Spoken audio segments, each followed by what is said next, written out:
నేను ఫేక్ అవ్వడానికి ఫేక్ అయి ఉంటే నేను మీడియా ముందుకే వచ్చి రాసుకున్న కథ కూడా ఉంది నా దగ్గర అని చెప్పాను. మీరు చూస్తామన్నారు. అసలు ఎలా చనిపోయాము, అసలు మనం దేనికోసం పుట్టామని అడిగాను.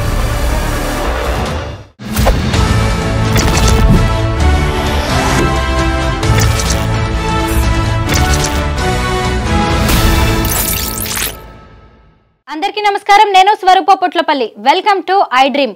పూర్వజన్మ, పునర్జన్మ, గత జన్మ ఇలాంటి మాటలన్నిటినీ మనం సాధారణంగా వింటూనే ఉంటాము. తాను గత జన్మలో నాగరాణినని, తనకి గతం గుర్తొస్తుందని చాలా కాలంగా హైదరాబాద్కు చెందిన భవిత అనే అమ్మాయి చెబుతూ ఉండడం వైరల్గా మారింది. ఇదిగోండి, ఇక్కడ వీడియోలో కనిపిస్తున్న అమ్మాయే భవిత. ఇక్కడ కనిపిస్తున్న ఆవిడ భవిత తల్లి సుభాషిణి గారు. వీరిద్దరిని నేను గతంలోనే ఇంటర్వ్యూ చేశాను. వారు చెప్తున్న విషయాలకు సంబంధించి నాకున్న డౌట్స్ అన్నిటిని కూడా క్లియర్ చేసుకునే ప్రయత్నం నేను ఆ ఇంటర్వ్యూలో చేశాను.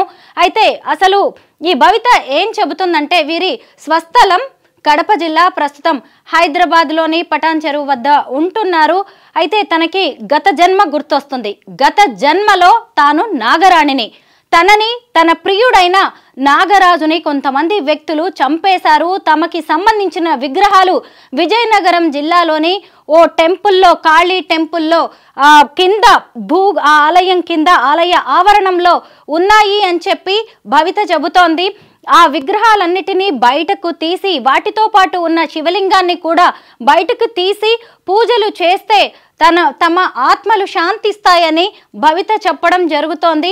అయితే భవిత తాను పూర్వజన్మలో నాగరాణిని, తనకు గతం గుర్తొస్తోందని చెప్పడానికి కొన్ని సాక్ష్యాలు కూడా చెబుతోంది. తనకి నాదస్వరం విన్నా పడదని, తనకి కలలో ఎప్పుడు చూసినా పాములు వస్తాయని, తాను నిద్రపోయిన తర్వాత తెల్లవారుజాము వరకు తాను నాగలోకానికి వెళ్తానని, నాగు పాములతో తాను మాట్లాడతానని, అలాగే తన తల్లిదండ్రులతో కూడా తను మాట్లాడతాను అని, వాళ్ళు కూడా సర్పాలేనని ఆమె చెప్పడం జరిగింది. అలాగే ఇంకొకటి ఏంటంటే, తాను ఎక్కడికి వెళ్ళాలన్నా కానీ తన చుట్టూ పాములు ఉంటాయని, తాను చదువుకోవాలని ప్రయత్నించిన, తనకిష్టమైన మోడలింగ్ చేయాలని ప్రయత్నించినా కానీ పాములు తనల్ని ఎక్కడికి వెళ్లకుండా కాళ్ళకి చుట్టేసుకొని కింద పడేసి చివరికి మంచాన పడేలా కూడా చేశాయని, ఇలా తన చుట్టూ ఒక సర్ప ప్రపంచం అనేది తిరుగుతూ ఉందని నాకిచ్చిన ఇంటర్వ్యూలో భవిత చెప్పడం జరిగింది. అలాగే భవితకి ఇవన్నీ ఆమె 9 ఏళ్ల వయసు ఉన్నప్పుడు గుర్తొస్తున్నట్టుగా తన తల్లి అయిన సుభాషిణి గారు కూడా చెబుతున్నారు. అంటే తాను కడుపులో ఉన్నప్పుడే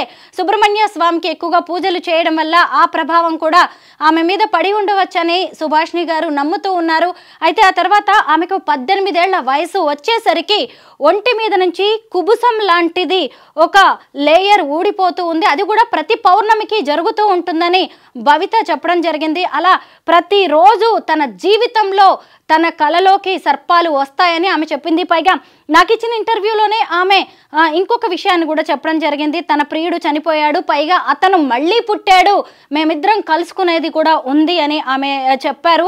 అయితే తర్వాత ఈమె 101 రోజుల మౌన దీక్ష చేశారు. కడప జిల్లాలోని పలు ఆలయాల్లో కూడా ఆమె పూజలు చేయడం అనేది జరిగింది. మనం కొన్ని విజువల్స్లో, కొన్ని ఇంటర్వ్యూస్లో కూడా సుభాషిణి గారిని, భవితని కూడా చూసాం. అలాగే గుంటూరు జిల్లాకు వెళ్ళి వారు ప్రత్యేక పూజలు చేశారు కొన్ని ఆలయాల్లో. ఆ తర్వాత దీక్ష అయిపోయిన తర్వాత వీరిద్దరూ హైదరాబాద్ వచ్చారు. హైదరాబాద్ వచ్చిన తర్వాత మళ్ళీ ఇలాగా నాగరాజుకి సంబంధించిన విషయాలు చెబుతున్నారు. అయితే ఈ విషయంలో ఈ ఎపిసోడ్లకి కొత్తగా ఈ తల్లి కూతుళ్లతో పాటు ఈమె ప్రియుడిగా చెప్తున్న మరో వ్యక్తి కూడా వచ్చారు. అయితే తన గత జన్మలో తన పేరు నాగ వైష్ణవి అని, తన ప్రియుడి పేరు నాగ కార్తికేయుడు అని కూడా భవిత చెప్పడం జరిగింది.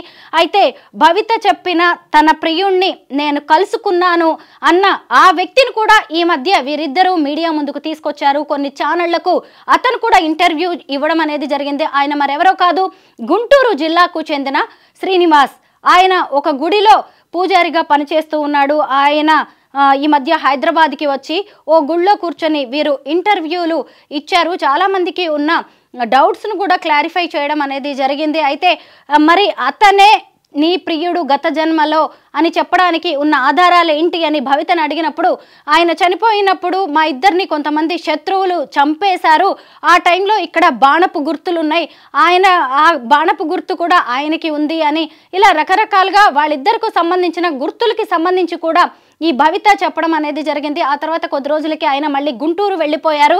అయితే ఈ విషయం ఎప్పుడైతే బయటకు వచ్చిందో వీరిద్దరి ఇంటర్వ్యూలు అలాగే ఆ శ్రీనివాస్ అనే వ్యక్తి ఇంటర్వ్యూలు బయటకు వచ్చాయో ఆ తర్వాత మరికొందరు కూడా నేను కూడా నీ ప్రియుణ్ణి అంటూ వీడియోలు చేయడం మొదలుపెట్టారు. అలాగే వీరు వేరే వ్యక్తి దగ్గర 3 లక్షలు తీసుకున్నారంటూ కూడా ప్రచారం కొత్తగా మొదలైంది. దీంతో సుభాషిణి అలాగే భవిత వారింటి వద్ద హైదరాబాద్లో ప్రెస్ మీట్ నిర్వహించారు. ఆ ప్రెస్ మీట్లో వాళ్ళు ఏం మాట్లాడారో ఇప్పుడు ఒకసారి చూద్దాం. అందరికీ నమస్తే అండి. ఈ ప్రెస్ మీట్ కారణం అనేది విజయనగరం సంబంధించిన అశ్విన్ గారు కొన్ని ఇంటర్వ్యూల్లో కూడా మేము ఆ వ్యక్తిని ఆ గత జన్మకు సంబంధించిన వ్యక్తిని తీసుకొస్తామని మీడియా ముందుకు ఫస్ట్ నుంచి చెప్పడం జరిగింది. తీసుకొచ్చిన తర్వాత కూడా ఎవరో ఒక వ్యక్తిని తీసుకొని వచ్చి పాప మీద ట్రోలింగ్ చేశాడు. అతను ఎవరు, అతను తీసుకొని రావాలి కదా, డైరెక్ట్గా తీసుకొని వచ్చి ఫేస్ టు ఫేస్ మాట్లాడాలి. ఎక్కడో నువ్వు వీడియో చేసి మాట్లాడించడం కాదు కదా. 3 లక్షలు తీసుకున్నాను మీడియా అంతా రాండి అన్నారు కదా, మీడియా వాళ్ళ ముందని ఆయన 3 లక్షలు మాకు ఇచ్చాడా, ఎవరికి ఇచ్చారు, ఫేస్ టు ఫేస్ మాట్లాడాలి.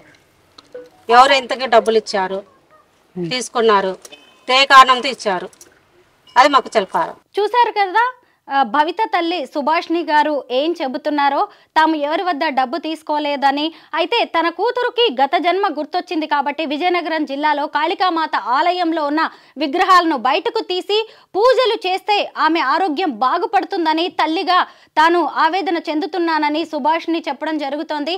అయితే అక్కడికి వచ్చిన కొంతమంది మీడియా ప్రతినిధులు మరి ఈ మధ్య కాలంలో మీరిద్దరు ఉన్నది సరిపోనట్టుగా ఇంకో కొత్త వ్యక్తిని తీసుకొచ్చారు కదా, ఈ రోజు ప్రెస్ మీట్కి ఆ శ్రీనివాస్ అనే వ్యక్తి ఎందుకు రాలేదు అని ప్రశ్నించగా ఆయన గుంటూరులో పూజల్లో బిజీగా ఉన్నారు, అందుకే ఆయన రాలేకపోయారని వారు చెప్పారు. మరి అయితే కనీసం ఫోన్లోనైనా అతనితో మాట్లాడించండి అని మీడియా ప్రతినిధులు డిమాండ్ చేస్తే అప్పటికప్పుడు ఫోన్ కాల్ అతనికి చేసి సుభాష్ని ఆయనతో మాట్లాడించే ప్రయత్నం చేశారు.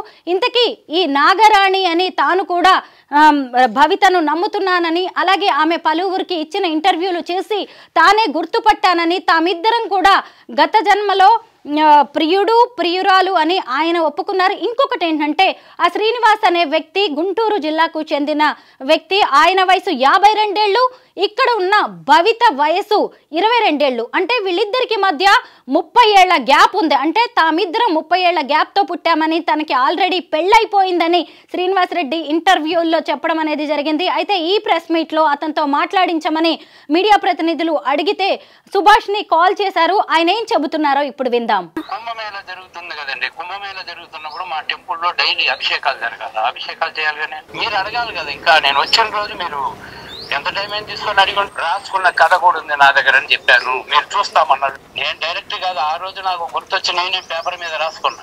నేను ఫేక్ అవ్వడానికి ఫేక్ అయి ఉంటే నేను మీడియా ముందుకే వచ్చి పశువుగా మారుతుంది శరీరం అని ఎంతో మందికి వాళ్ళ అమ్మగారు ఫోన్ చేశారు.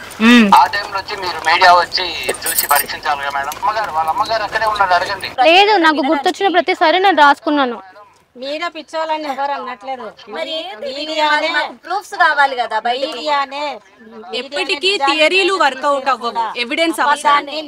ఇది తెలుసో తెలియదు, ఎవిడెన్స్ ఉంటేనే ఎవరైనా ఏదైనా నమ్ముతారు. ఇప్పుడు ఎవిడెన్స్ ఉండడానికి 30 సంవత్సరాలకు 50 సంవత్సరాలకు చనిపోయి మా ఇంట్లో అది నా భర్త అది నా పిల్లలు ఆ ఊరు నాది అని చెప్పగలుగుతుంది. ఎప్పుడు కొన్ని వేల లక్షల సంవత్సరాల కిందట చనిపోయిన వ్యక్తి పుట్టినప్పుడు ఎన్నో సంవత్సరాలు భూమి కిందికి మిందికి పడుతుంది. పడిన తర్వాత జనాలే పుట్టినప్పుడు నరులే పుట్టినప్పుడు పుట్లో ఎట్లా ప్రూఫ్ చూపిస్తారు? ఆడవాళ్ళు మేము అక్కడ చూపించాము, విజయనగరం అని చూపించాము. అయితే ఇప్పుడు ఈ సుభాషిణి భవితతో పాటు ఆమె కుటుంబ సభ్యుల మీద కూడా చర్చ జరుగుతోంది. మరి మీరు అందరినీ మేము నాగరాణిలం, నా కూతురికి గత జన్మ గుర్తొస్తుంది అని చెప్పి మీరు చెబుతున్నారు కదా, అసలు మీ కుటుంబ సభ్యులు మీ మాటలు నమ్ముతున్నారా అని మీడియా రిప్రజెంటేటివ్స్ అడిగితే చాలా వీళ్ళ దగ్గర నుంచి సరైన సమాధానం రాలేదనే చెప్పాలి. ముఖ్యంగా భవిత తండ్రి ఎక్కడ, మీ భర్త ఎక్కడ అని అడిగితే కూడా ఆమె చాలాసేపు మౌనంగా ఉన్నారు. కనీసం ఫోన్ చేసైనా మాట్లాడించండి అన్నా కానీ వారి దగ్గర నుంచి ఎలాంటి సమాధానం రాలేదు. ముఖ్యంగా అందరూ కూడా ఒక్కటే మాట అన్నారు, మీ హస్బెండ్ మీ కుటుంబ సభ్యులే నమ్మనప్పుడు మమ్మల్ని అందరినీ ఎలా నమ్మించాలని చూస్తున్నారు అని చెప్పి సుభాష్ని అలాగే భవితను అడగడం జరిగింది. అలాగే భవితకు సంబంధించి నువ్వేం చదువుకున్నావు అంటే నేను 5th or 6th వరకే చదువుకున్నాను, సరిగ్గా రాయడం చదవడం కూడా రాదు అని చెప్పి భవిత చెబుతూ ఉంది. అయితే ఇప్పుడు తన కుటుంబానికి సంబంధించి మీడియా ప్రతినిధులు అడిగిన ప్రశ్నలకు వీరి దగ్గర నుంచి వచ్చిన రెస్పాన్స్ ఏంటో చూడండి. కుటుంబ సభ్యులు రాకపోని నిజం ఉన్నప్పుడు మీరు నేను చూపించేది వాస్తవాలనికి నేను ఎక్కడ చెప్పాను, విజయనగరానికి గుడి గురించి చెప్పాను. అది వెలికి తీయాలండి, మా ఫ్యామిలీకి ఎఫెక్ట్ కొడుతుంది, పాపకు కూడా ప్రాబ్లం అవుతుందండి. అది తీస్తే కనుక మా కాడికి కంప్లీట్ అవుతుంది, పాప లైఫ్ ఇంజక్షన్ వేసి చంపేయమని చెప్పారు నా కుటుంబ సభ్యులు. మరి నిజాన్ని నేను బయటకు పోరాడుతున్నా, నేను నా బిడ్డ కోసం నేను పోరాడుతున్నా. అందరూ వదిలేసినట్టు నేను తల్లిని వదిలేస్తున్నా, కన్న తల్లిని. ఏ కన్న తల్లి వదిలేస్తుంది బిడ్డల్ని? ఇప్పుడు మీరైనా వదిలేస్తారా మీ తల్లి? తన భర్త తన కూతురు ఇలా గత జన్మ గురించి మాట్లాడుతుంటే ఇంజెక్షన్స్ ఇచ్చి చంపేయమని చెప్పాడని, అందుకే తాను దూరంగా ఉంటున్నానని, తన బిడ్డ కోసం తాను ప్రయత్నిస్తున్నానని సుభాషిణి చెబుతున్నారు. అయితే మొత్తం మీద అక్కడికి వచ్చిన మీడియా ప్రతినిధులు రకరకాల ప్రశ్నలు వీరిని వేయడం జరిగింది. అయితే చాలా వాటికి వారి దగ్గర సరైన సమాధానం లేదు. ముఖ్యంగా ఈ భవితకి సంబంధించి కూడా వారు కొంతమంది అయితే పర్సనల్గా ఇంటర్వ్యూ చేయడం జరిగింది. అసలు నాగమణి అంటే ఏంటి, నాగబంధనం అంటే ఏంటి, అసలు ఈ నాగ కార్తికేయుడు నిజమేనా, మీరందరూ కలిసి ఎందుకు ఇలా ఒక డ్రామా ఆడుతున్నారు అంటే అడిగిన ప్రశ్నలకు కూడా వీరి దగ్గర నుంచి సరైన సమాధానాలు రాలేదు. పాతాళ లోకంలో ఉంటుంది, లోకం కింద మన భూమి కింద ఉంటుంది. నేను బుక్కులేం చదవను, తర్వాత సినిమాలు కానీ ఇవన్నీ నేను చూడట్లేదు కూడా. వచ్చిన తర్వాత నేను అవి చూసుకుంటూనే ఉన్నాను. అంటే కనుక ఏమైనా చదువుకోవాలని ట్రై చేస్తాను. 9 years నుంచి అక్క ఇదంతా నేను దైవ సర్పన్నక్క. 1 year నుంచి మీరు అంతకుముందు మీరు ఎందుకు వచ్చారు, మీరు రాలేదు ఎందుకుంటున్నారంటే, మేము ఆ విజయనగరం టెంపుల్ గురించి వాళ్ళతో మేము మాట్లాడితే ఆయన రెస్పాన్స్ అవ్వలేదు. రెస్పాన్స్ అవ్వకపోయేసరికి నాకు పాప వాళ్ళతో కూడా మేము చెప్పించాము, యాగరెడ్డి గారితో కూడా చెప్పించాము, పాపకి ఇబ్బంది అవుతుంది, ఒక్కసారి వాళ్ళతో మాట్లాడండి వెళ్దాం అంటే వాళ్ళ భార్య లేపుతుంది, లేదంటే వాళ్ళ కొడుకులు ఫోన్ లిఫ్ట్ చేస్తున్నారు అన్నాడు. నేను కూడా ఫోన్ చేసినప్పుడు వాళ్ళ నాన్న మాట్లాడలేదు, వాళ్ళ కొడుకే మాట్లాడినాడు. మా నాన్నగారికి ఇష్టం లేదండి తీయడానికి అన్నాడు. ఆ రికార్డింగ్ నా దగ్గర ఉంది. వాళ్ళ కొడుకే మాట్లాడినాడు, వాళ్ళ నాన్న మాట్లాడలేదు. నేను ప్రసాద్ గారితో కూడా నేను ప్రసాద్ గారితో మాట్లాడించినప్పుడు కూడా ఆయన మాట్లాడలేదండి. ఆయన కనుక ఫోన్ చేస్తే కనుక మాకు ఫోన్ ఇవ్వద్దండి, ఆవిడతో మాట్లాడితే అని చెప్పాడు. అవన్నీ నా దగ్గర ఉన్నాయి, నేను తీసుకొని పోతా విజయనగరానికి. నేను విజయనగరం టెంపుల్లో విగ్రహాలు లేకపోతే కనుక మీరు మమ్మల్ని ఏ పరీక్షించుకుంటారో, ఏ శిక్ష వేస్తారో వేయనని చెప్తున్నాను నేను ప్రతి ఒక్కరికి.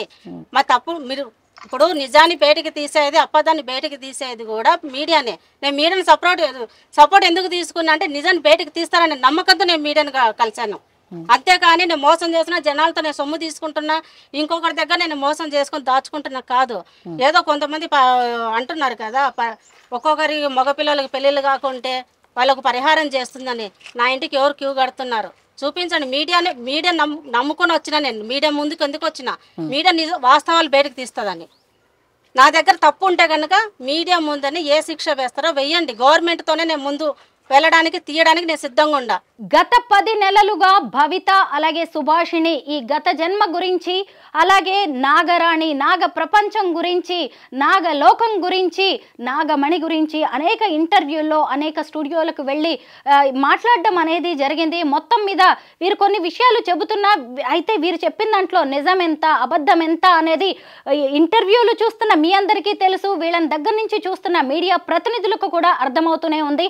అయితే ఎవరికైనా గత జన్మ గుర్తొచ్చినా కానీ దానికి సంబంధించి డీల్ చేసే విధానం ఇది కాదు. అయితే తమకి ఆయన నాగరాణి ప్రియుడుగా చెబుతున్న శ్రీనివాసరెడ్డి చెప్పారని, త్వరలోనే ఆమరణ నిరాహార దీక్ష చేసి ప్రభుత్వం వరకు తమ సమస్యను తీసుకువెళ్తామని, ఆ గుళ్ళో ఉన్న విగ్రహాలను బయటకు తీస్తామని చెప్పి సుభాషిణి చెబుతున్నారు. మొత్తం మీద ఈ మధ్య కాలంలో అయితే వీరిద్దరూ చెబుతున్న విషయాలు సోషల్ మీడియాలో వైరల్గా మారాయి. నిజంగా నాగలోకం అనేది ఉంటుందా, నాగబంధం ఎలా ఉంటుంది, ముఖ్యంగా అసలు ఈ అమ్మాయి ఈ తల్లి ఎందుకు ఇలా చెప్తున్నారు, పైగా వీళ్ళిద్దరూ ఉన్నది సరిపోనట్టుగా 30 ఏళ్ల గ్యాప్తో నేను మళ్ళీ పుట్టాను అంటూ ఆమె ప్రియుణ్ణంటూ శ్రీనివాస్ అనే వ్యక్తి సీన్లోకి రావడం, ఇదంతా చూస్తే అందరికీ ఒక గందరగోళంగా అయితే ఉంది. అయితే వీళ్ళు త్వరలోనే విజయనగరం వెళ్తామని, అక్కడి నుంచి ఆ గుళ్ళోని విగ్రహాలను తీయిస్తామని, అదే తమ లక్ష్యమని, తాను తప్పు చేసినట్టుగా తేలితే, లేదంటే అక్కడ మొత్తం తవ్విన తర్వాత విగ్రహాలు కనుక లభించకపోతే మీరే శిక్ష విధించినా కానీ తాను సిద్ధంగా నేను ఉన్నానని సుభాష్ని సవాల్ విసురుతున్నారు. మొత్తం మీద వీరు చేస్తున్న హంగామా ఎక్కడికి చేరుతుందో, మరి శ్రీనివాస్ రెడ్డి ఆదేశాల మేరకు వీరు ఆమరణ నిరాహార దీక్ష చేస్తారా, నెక్స్ట్ వీరి స్టెప్ ఏంటి అనేది మాత్రం చూడాలి. మొత్తం మీద అసలు గత జన్మ, పూర్వజన్మ, పునర్జన్మ ఇవన్నీ ఉంటే గనక ఈమె చెప్తున్నది నిజమెంత? పైగా మీడియా ప్రతినిధులు అడిగిన కొన్ని ప్రశ్నలకే వీరు సరైన సమాధానాలు చెప్పలేకపోయారు.